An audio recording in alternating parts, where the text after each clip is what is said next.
খাইবার পারি না, খাইবার পারি না, মরার মুহে রুচি নাই। সত্যি এই গরমে কোনো কিছু খাওয়ার রুচি হয় না, মাছ মাংস খেতে আর ভালো লাগে না।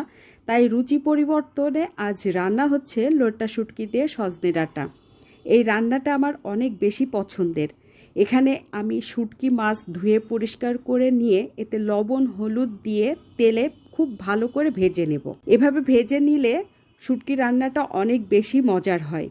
তারপর ওই একই পাত্রে পরিমাণ মতো তেল দিয়ে এতে সমস্ত মশলা একবারে নিয়ে নিয়েছি।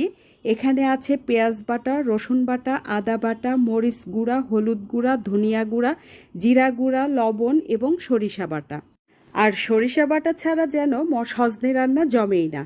সমস্ত মশলা একসাথে দিয়ে নিয়ে খুব ভালোভাবে কষিয়ে নিতে হবে। এতে আগে থেকে কেটে ধুয়ে পরিষ্কার করে রাখা সজনে এবং আলু দিয়ে নিচ্ছি। সজনে বেশি কষানো প্রয়োজন হয় না, তবে সজনের সাথে সমস্ত মশলা যেন ভালোভাবে মিশে যায় এজন্য এতে সামান্য পানি দিয়ে নেড়ে মিশিয়ে নিতে হবে। মেশানোর পর এতে দিয়ে দিচ্ছি ভেজে রাখা শুটকি। এবার নেড়ে মিশিয়ে নিয়ে সজনে সেদ্ধর জন্য পরিমাণ মতো পানি দিয়ে ঢেকে রান্না করব।